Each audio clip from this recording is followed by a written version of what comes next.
Chakula kimeisha, tunafanyaje? Unamuuliza nani? Kata mkono wangu uende juani ukachome. Sasa unavyoniambia mimi kuna shamba huku. Mimi mwenyewe nishachanganyikiwa. Bora wewe unaweza ukaa siku 7 bila kula. Mwanaume ana ngumi nzito ila siku 5 siku 4 bila kula hato boy. Nyie mnavumilia mengi ndio maana hata UTI haionekanagi. UTI imeingiaje hapo? Kwa mguu wa kushoto. Hapa tunasubiri chochote. Na hivi tuko mbinguni, malaika wanajibebea tu miili. Ngoja kwanza niwapigie.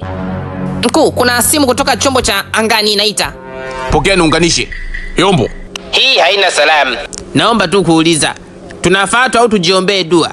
Nikitoka ofisini nitaenda kuangalia chombo.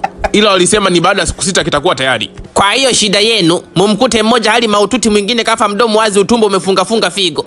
Madude yenu mliotupa yanatunza vingi. Kama hili nilolivaa linatunza simu, lina hewa. Ila chakula halina, hewa haishibishi mtue. Kila kitu kitakuwa sawa. Kwa nini hamkuchunguza lichombo lenu? Mmetupaisha limefika huku limenoki na hakuna tageleji ya maelieni huku jamani. Nikifa huku mimi nitawasumbua sana usiku. Mimi ninagubu sana, mzimu wangu labda ufungiwe. Hata ukifoka hakuna namna. Ila nitaenda kuangalia. Nitahakikisha tunawahi. Ina maana chakula kimeisha. Unauliza unahakikisha. Kwani kinaendelea kusogea au kibaki pale upande mmoja? Kwa hizo taarifa zenu ambazo hazieleweki na hicho mnachotengeneza kama tengeneza mashua kubeba dunia.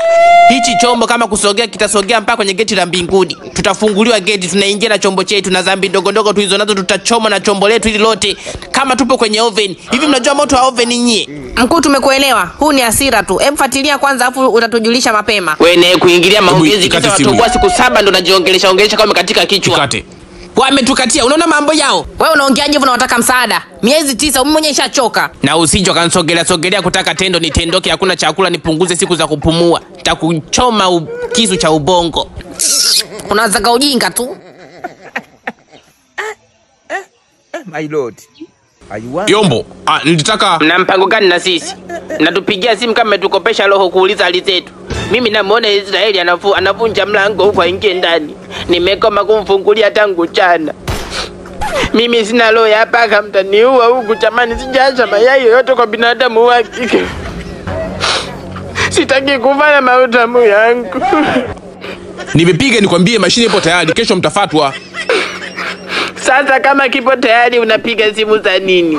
Nilijua mmeshafika nyie ndiye ndo mnakonga undi kumbe ni Israeli yule kweli. Hebu njooni nyie, acheni ujinga. Sijafurahi hata kidogo. Hebu tuondokeni sasa hivi, watakufa hawa. A few moments later. Well, stop.